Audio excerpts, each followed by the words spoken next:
Assalamualaikum warahmatullahi wabarakatuh. Bersama kami Zulia Hairunisa dalam acara Pekan Ramadan Diskusi Bahagia LKKNU Kabupaten Blitar. Ya, saat ini kita menghadapi pandemi COVID-19 yang tidak hanya berdampak pada kesehatan, namun juga ekonomi, pendidikan, sosial, dan budaya. Ya, sekarang di hadapan kita ada dua narasumber yang luar biasa. Yang pertama ada Ibu Royanah dari aktivis sosial budaya. Apa kabar Ibu? Alhamdulillah baik, Mbak. Ya, yang kedua ada Ibu Muasomah dari Ketua LKKNU Kabupaten Blitar. Apa kabar Ibu? Ya, alhamdulillah, terima kasih Mbak Yulia. Ya, menghadapi persoalan COVID-19 ini, mari kita diskusikan bersama dengan pemateri-pemateri yang luar biasa. Kepada Ibu Royanah, kira-kira bagaimana sih keadaan masyarakat saat ini di tengah COVID-19? Bagaimanakah kondisi sosial budaya saat ini? Assalamualaikum warahmatullahi wabarakatuh. Terima kasih Mbak Yulia terkait kondisi masyarakat kita di tengah pandemi COVID-19. Dari segi sosial, kita yang biasa melakukan kegiatan-kegiatan sosial dengan skala besar, misalnya kalau di lingkungan kita biasanya ada pengajian umum, kemudian kalau Ramadan begini biasanya ada kajian-kajian, kemudian sholat taraweh, terus tadarus dan seterusnya. Nah, di tengah adanya pandemi ini, kegiatan-kegiatan sosial yang sudah biasa kita lakukan ini ada sebagian yang masih bisa tetap kita lakukan dengan beberapa beberapa batasan-batasan, utamanya terkait dengan kegiatan pengajian maupun kajian. Ini untuk sementara terkait dengan masih adanya COVID-19 ini ditiadakan. Kemudian ibadah-ibadah lain di bulan Ramadan ini, utamanya untuk sholat taraweh, ini sebenarnya dianjurkan untuk tetap beribadah tetapi di rumah saja. Adapun kalau dilaksanakan di musola maupun di masjid, harus mengikuti protokol yang sudah disampaikan baik oleh tokoh-tokoh agama maupun dari pemerintah. Misalnya adanya harus menjaga jarak, kemudian sebelum masuk ke ruang ibadah atau sebelum masuk ke masjid maupun musola, kita harus mencuci tangan dengan air mengalir. Kemudian ada beberapa yang harus dilakukan, namun kemudian harus memakai masker. Namun hal ini karena belum terbiasa, ada saja yang masyarakat yang masih belum bisa melakukan sesuai dengan ketentuan dan anjuran dari pemerintah maupun dari tokoh-tokoh agama. Misalnya yang seharusnya pada saat di musola maupun di masjid ketika taraweh harus memakai masker, ini masih ada saja yang belum mau memakai masker. Kemudian terkait dengan kondisi ekonomi yang biasanya masyarakat misalnya yang ada di pedesaan ataupun di daerah sini, ini utamanya yang paling terasa ini yang ada di pasar.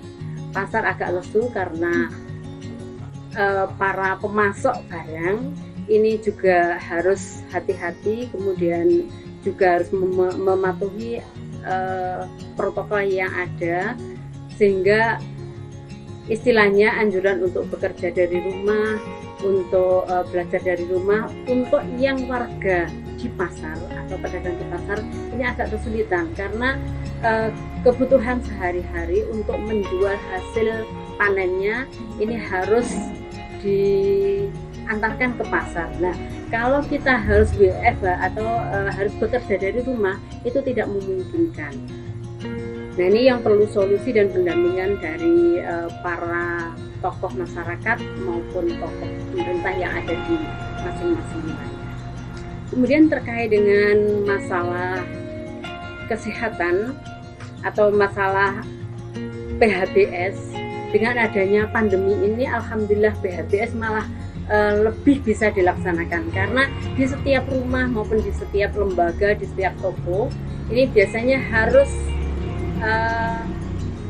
cuci tangan terlebih dahulu sebelum masuk. Kemudian bisa menggunakan cuci tangan pakai sabun dan air yang mengalir, bisa juga dengan menggunakan hand sanitizer. Kemudian terkait dengan keluarga, ini saya kira keluarga ini adalah garda terdepan dalam mencegah COVID-19, utamanya terkait dengan pembelajaran anak-anak, kemudian terkait dengan bekerja di rumah, terus istilahnya untuk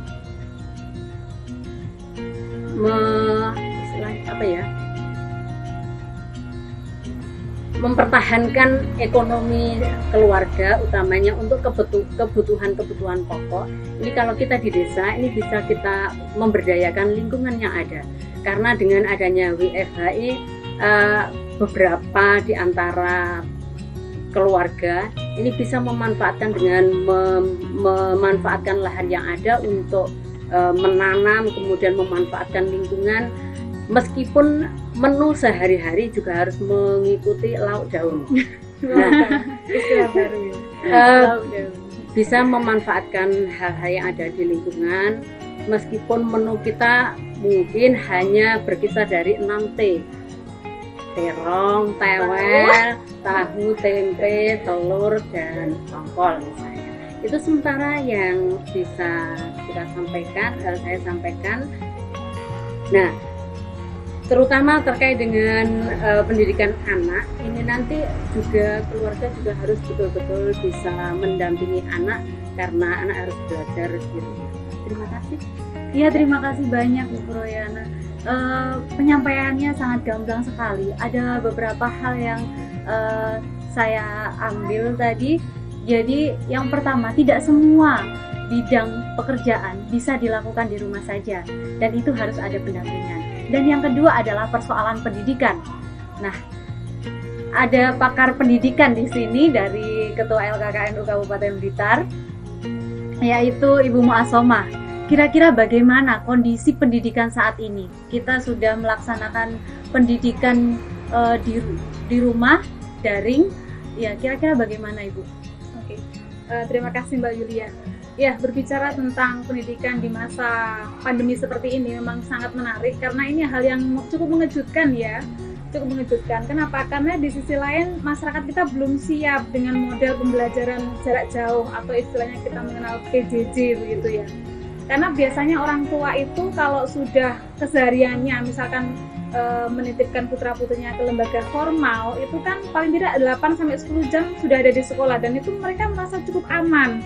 Wah, anak saya sudah saya titipkan, maka saya cukuplah bekerja, kemudian nanti ketika sudah sore anak pulang dan mereka kembali ke aktivitas rumah yang seperti biasa. Nah, ketika kondisi seperti ini, jelas ini membuat masyarakat itu kemudian menjadi gaduh gitu ya. Di satu sisi ketidaksiapan ya, kemudian yang kedua mereka merasa bahwasanya ini pendidikan anak-anak lalu seperti apa, apalagi yang sudah kelas 9, kelas 12, yang tentunya mereka sebentar lagi juga akan melanjutkan ke jenjang berikutnya. Nah, masyarakat kita selain setelah terkejut kemudian harus melakukan apa, nah guru-gurunya pun juga begitu, dibuat lebih shock lagi.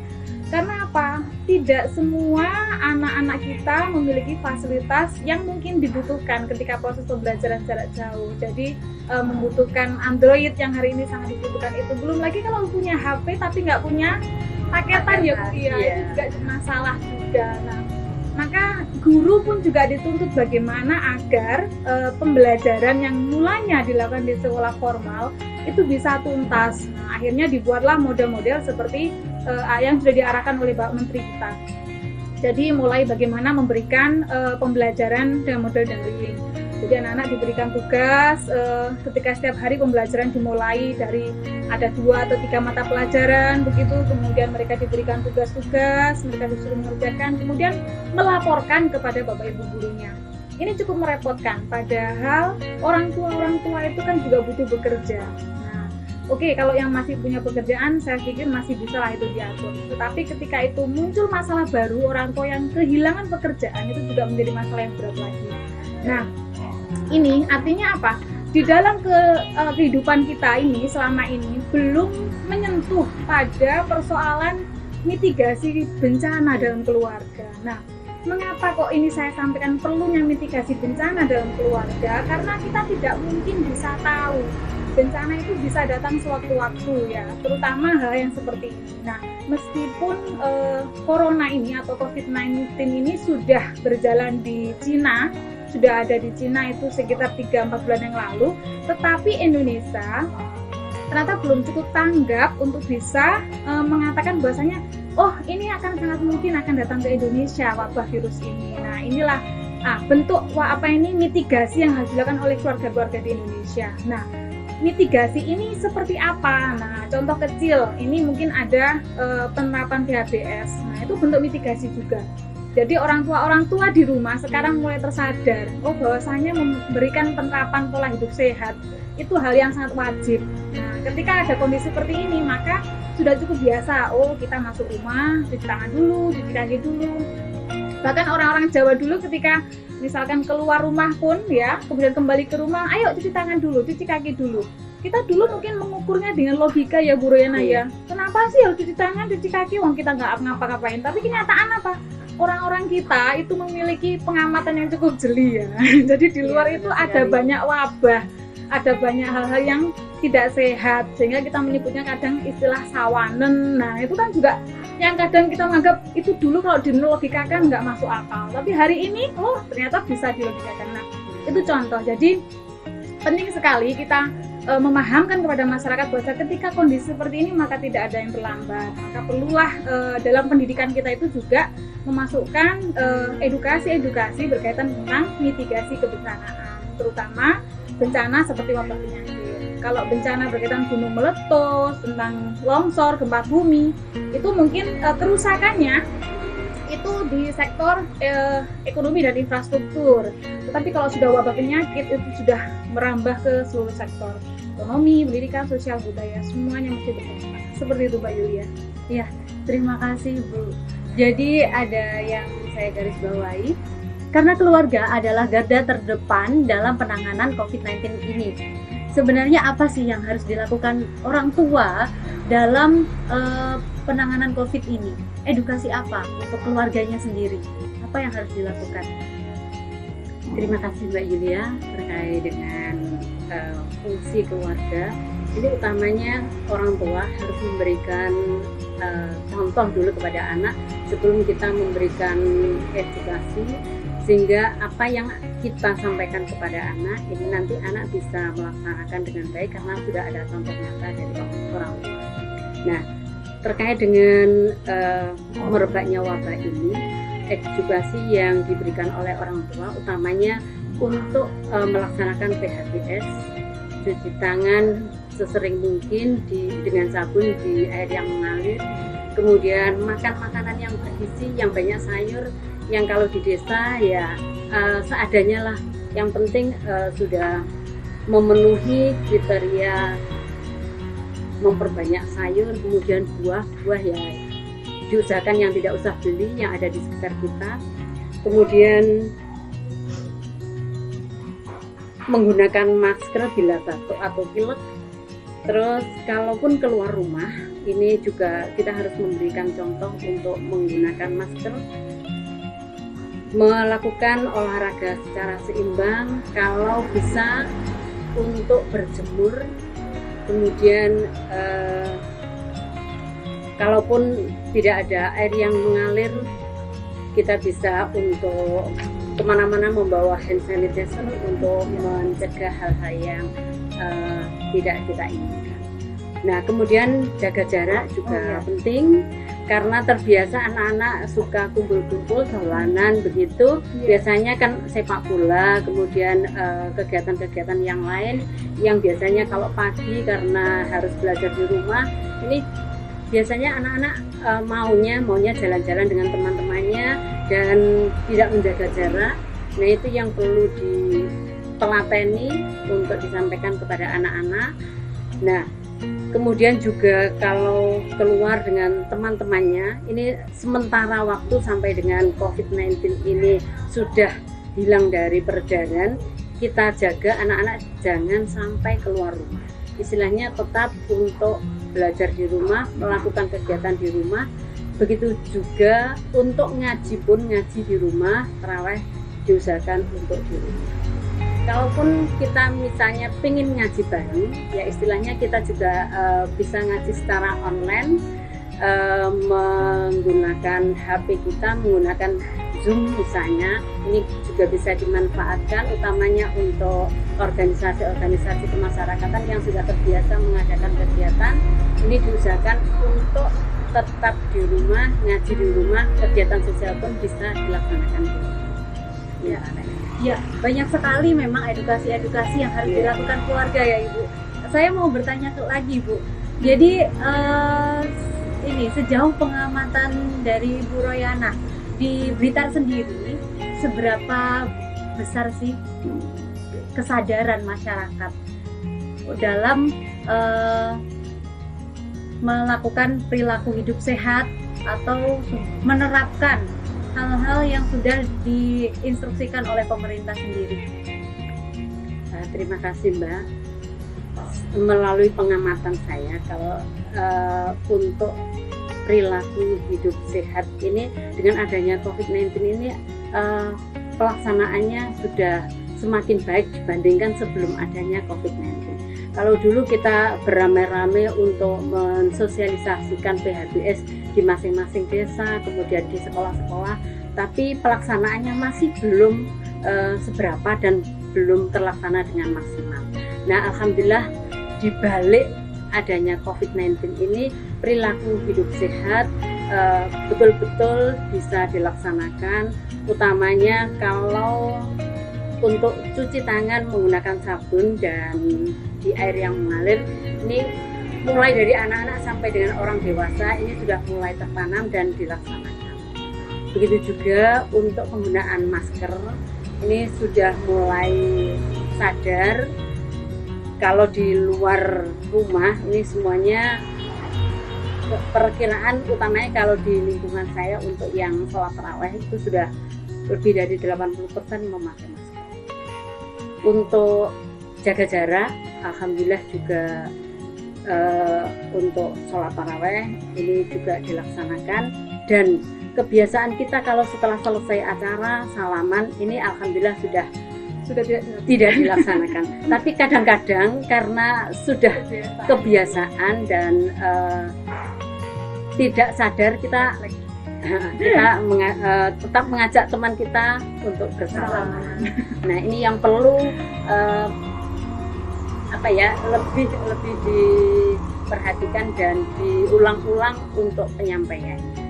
Karena ini ya, kita yang belum terbiasa untuk menerapkan physical distancing. Iya. Ya, jadi kita masih sering bersalaman, kemudian juga belum terbiasa untuk saat ini kegiatan harus dilaksanakan di rumah, termasuk kegiatan anak-anak.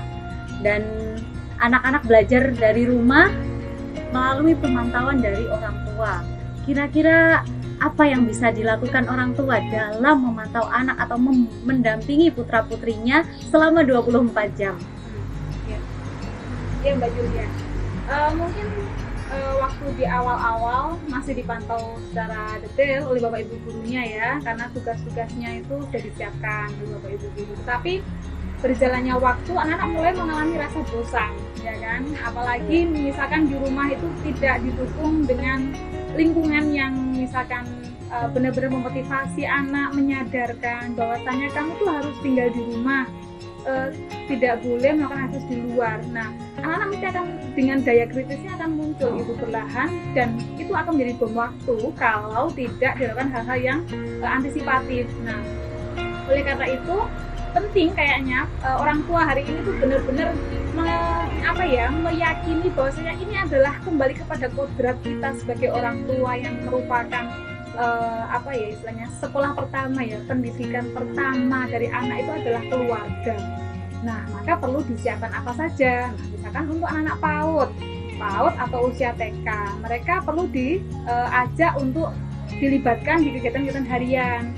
Misalkan hal sederhana, mulai pagi membersihkan rumah, menyapu, mendekatkan mereka pada rutinitas yang mungkin dulu tidak mereka sentuh. Nah, kemudian mereka juga diajarkan disiplin. Jadi mulai pagi kalau yang beragama Islam berarti harus mulai sholat subuh, bagaimana mereka kemudian tidak tidur setelah sholat subuh. Ini sebenarnya menahan mereka untuk tidak berpikiran bahwasanya aku di rumah bosan dan sebagainya. Nah, kemudian ketika mulai agak siang, anak-anak juga perlu diajak ke aktivitas di luar halaman lah, misalkan membuat mainan-mainan yang sekiranya mereka itu yang dulu memang nggak tahu, misalkan nggak bermain. Kalau orang dulu namanya main apa ya, pasaran ya gitu ya, kayak gitu. Itu sederhana, tetapi kita bisa mendampingi mereka. Nah, kalau orang tua yang tidak bisa mendampingi bagaimana? Maka libatkan keluarga yang lainnya yang dalam rumah untuk bisa memantau anak-anak kita itu. Nah, untuk anak-anak SD itu sudah mulai mereka bisa diajak untuk misalkan membuat proyek lah, proyek sederhana. Contoh mereka misalkan, ayo kita mau membuat klepon, misalkan begitu. Apa saja sih bahannya? Oh, kita punya ketela, di belakang rumah ada ketela.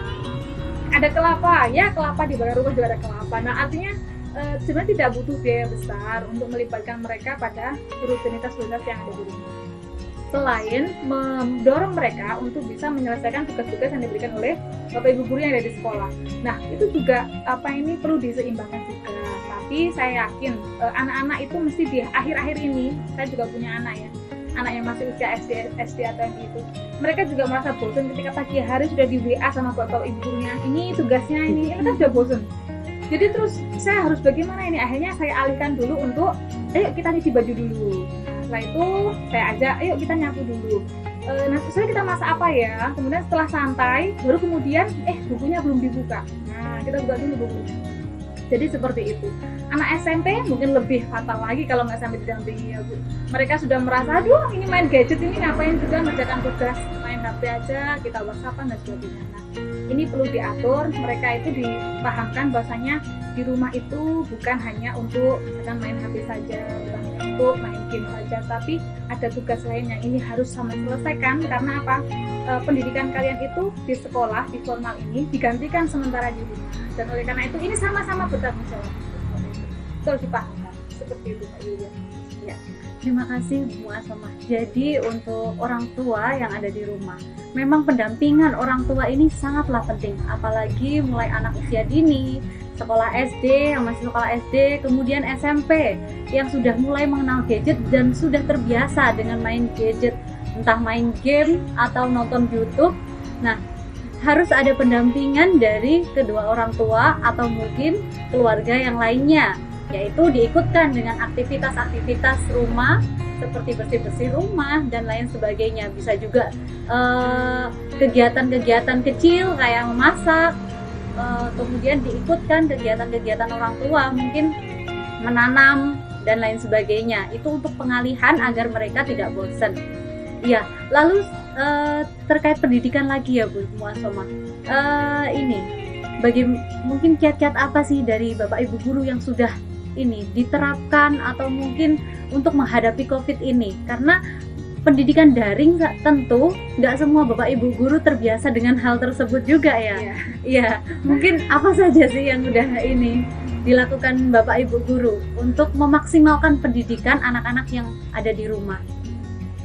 Ya, kalau yang selama ini kita jalankan, karena saya juga termasuk salah satu pengajar di sekolah swasta, memang kita itu akhirnya tertuntut untuk membuat media pembelajaran yang menarik. Nah, itu kan menjadi hal yang kalau nggak dipaksakan nggak mungkin kita akan melakukan itu. Kebanyakan mungkin seperti itu. Akhirnya apa? Muncul inovasi bagaimana membuat media pembelajaran yang kira-kira bisa diterima anak-anak. Kemudian mereka merasa tidak berat karena di rumah orang tua tidak mungkin mereka akan langsung menjelaskan kalau misalkan matematika harus ini namanya trigonometri dan sebagainya, tidak mungkin seperti itu. Maka kita buat pembelajaran yang aplikatif. Jadi contohnya kalau guru matematika mungkin mereka langsung mengajarkan bahwasanya contoh ada rumah yang luasnya sekian, butuh tackle sekian. Nah, itu nanti kira-kira butuh tackle berapa banyak. Itu kan sederhana sebenarnya. Nah, itu melatih anak-anak untuk berpikir yang di rumahnya mereka saja. Jadi nggak perlu dia lihat rumah tetangganya, rumah saudaranya. Itu dia di dalam rumah saja. Oh, rumah saya ini berarti nanti kira-kira butuh tackle sekian banyak begitu kan. Nah, itu contoh inovasi. Kemudian yang lainnya kita memberikan tugas yang hari ini juga melalui televisi Republik Indonesia ya Bu ya, di TVRI itu juga kita mulai menyambungkan yang dimaksud di TVRI itu seperti apa. Kemudian nanti anak-anak kita ketika mengerjakan atau menyelesaikan tugas itu bagaimana modelnya, kita bantu dengan rubrik seperti itu ya. Jadi bagaimana mereka juga bisa mengerjakan itu dengan baik. Nah, kembali lagi anak-anak itu kadang ketika di jam-jam pagi yang harus melihat TV itu kan mereka lebih lebih tertarik ketika harus melihat televisi atau channel yang lain. Itu juga kendala juga, tetapi seringkali kita mengarahkan bahasanya apa yang menarik dari tayangan jam sekian sampai jam sekian. Nah itu saja, sebenarnya tidak perlu kemudian coba anak-anak jelaskan materi tadi bagaimana, itu cukup berat. Itu mereka menyampaikan saja. Jadi langsung ke WhatsApp grup yang ada di kelompok-kelompok kita ya, misalnya kalau wali kelas itu langsung aja, Bu jam 10 ini menayangkan tentang ini Bu, asiknya di sini Bu dan sebagainya. Melatih bagaimana mereka mampu mengungkapkan saja itu sudah cukup baik. Iya, jadi nggak perlu ribet-ribet apalagi harus menghitung kira-kira kalau fisika itu harus begini tidak. Jadi itu sederhana saja. Jadi penggunaan Android itu memang menurut anak-anak itu sudah cukup biasa, tetapi bagi Bapak Ibu guru ini harus dipoles agar bagaimana bisa lebih menarik dan diterima oleh anak-anak. Ya. Jadi selain memanfaatkan sistem online atau mungkin dari televisi juga Bapak Ibu guru menargetkan membuat schedule gitu ya buat siswa-siswinya. Ya, sistem online ini juga tentunya butuh paket data ya Bu. Ya, sedangkan tidak hanya belajar yang harus di rumah, bekerja juga dianjurkan untuk di rumah saja. Nah, ini keluarga sangat penting untuk penataan perekonomian. Ya, saat ini saya kembali ke Bu Royana. Ya, pandemi ini tidak tahu sampai kapan. Kita tidak bisa memprediksi pasti hilangnya kapan. Sedangkan ketahanan ekonomi untuk keluarga ini sangatlah penting. Mungkin bagaimana sih cara keluarga mengelola ekonomi agar mungkin siap dan juga tidak jangan sampai lah ya kekurangan begitu Bu. Silakan. Terima kasih Mbak. Terkait dengan permasalahan ekonomi ini kita harus betul-betul mensyukuri apa yang ada, memanfaatkan lingkungan sekitar sehingga apapun yang ada di sekitar kita manfaatkan sehingga rezeki yang ada kalau misalnya harus betul-betul bekerja dari rumah, kalau yang bisa bekerja dari rumah, tapi kalaupun yang tidak bisa bekerja dari rumah ya kita harus mematuhi protokol yang ada. Dan sekali lagi dampak pandemi ini secara ekonomi memang sangat-sangat luar biasa. Kalau kita tidak bisa menyikapinya dengan cara memanfaatkan yang sudah ada, kemudian mensyukuri apa yang ada. Ya, saya perlu menambahkan terkait dengan keterbatasan pendidik. Iya, keterbatasan pendidikan daring atau kalau tidak punya istilahnya tidak punya paketan. Nah, ini saya selaku juga praktisi pendidikan. Ya. Ini saya kebetulan kalau di lembaga saya ini saya buatkan panduan untuk belajar jarak jauh tiap hari begitu. Nah, karena kebanyakan masyarakat yang ada di sekitar sekolah saya itu masyarakat ekonomi lemah, kalau harus beli paket ini sangat kesulitan. Jadinya panduan itu saya print, kemudian per minggu saya kopikan, nanti wali murid atau paguyuban kelas itu memfotokopi kemudian memberikan kepada anak-anak. Jadi tetap mengikuti prosedur untuk melihat TVRI tapi sudah ada panduannya. Kalaupun tidak punya paketan, nanti wali murid ini mendampingi dengan menggunakan panduan belajar jarak jauh yang ada sesuai dengan apa yang ada di TV. Dan ini sudah, kalau yang dari TVRI sudah minggu ketiga dan alhamdulillah malah bisa berjalan lancar karena tidak usah menggunakan pakai Pakai data ya. data. Ya, mungkin ya persoalan ekonomi nanti Iya. juga berdampak ke paket data juga. Iya. Karena masyarakat kita nggak semuanya itu dikatakan mungkin mampu dan Iya. juga jangka pandemi ini kita nggak tahu sampai kapan. Itu juga harus dipertimbangkan. Nah, untuk pedoman pendidikan ini juga sangatlah penting saya rasa. Kayak pendidikan daring mungkin kalau bagi masyarakat menengah ke bawah itu tidak bisa menggunakan online atau mungkin sinyalnya yang sulit di wilayah pegunungan gitu ya Bu, ada juga yang wilayah pegunungan. Pedoman ini bisa menjadi salah satu solusi juga. Pedoman mungkin bisa mingguan atau mungkin bulanan. Nah, ini juga membantu untuk keluarga mendampingi anak-anaknya belajar di rumah. Saya kembali ke Bu Mu'assomah. Mungkin persoalan pendidikan ini sangat penting karena bagaimana kelanjutan generasi bangsa ketika belajar di rumah aja.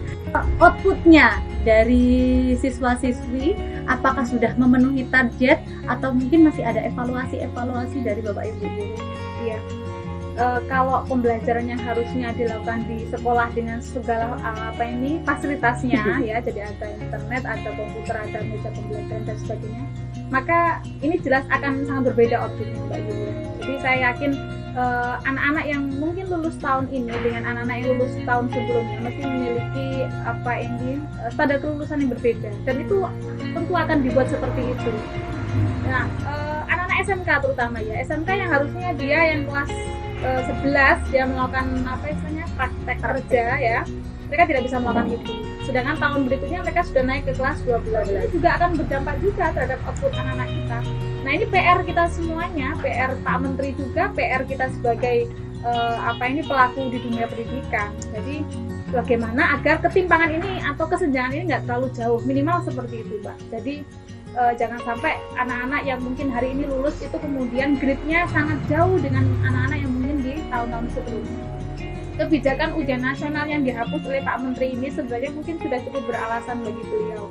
Nah, tetapi ketika ditambahi dengan kondisi yang begini ini, maka ini menjadi hal yang sangat emergensi untuk menentukan kira-kira anak-anak itu dikatakan lulus itu standarnya seperti apa. Akhirnya dengan kebijakan kembali menentukan kelulusan di tingkat sekolah masing-masing, maka otomatis nanti anak-anak yang akan masuk ke jenjang berikutnya juga harus ditentukan juga dengan standar yang disesuaikan dengan hari ini. Begitu. Mungkin ini PR-nya para pemangku kepentingan yang ada di atas, bagaimana agar penyelarasan kurikulum dengan keadaan yang sekarang gitu ya Bu. Jadi ini mungkin yang ini tadi sangat mengejutkan, dan ini memang betul-betul PR-nya pemangku kepentingan agar bagaimana ini nggak terlalu jaraknya nggak terlalu jauh antara lulusan tahun ini dengan lulusan yang sebelumnya, ataupun anak-anak yang sekarang kelas 11 yang SMK terutama yang nanti juga akan masuk kelas 12, dan mereka tidak ketinggalan dengan tahapan-tahapan pembelajaran yang harusnya dilakukan di lembaga formal. Seperti itu Kak. Ada banyak hal yang udah kita bahas kali ini, mulai dari persoalan ekonomi, persoalan sosial budaya, dan juga persoalan pendidikan. Ya, oke, kita kembali ke materi. Kira-kira poin pentingnya yang harus diaplikasikan oleh pemirsa yang ada di rumah, kira-kira apa? Kepada Ibu Royana kami persilahkan. Terima kasih.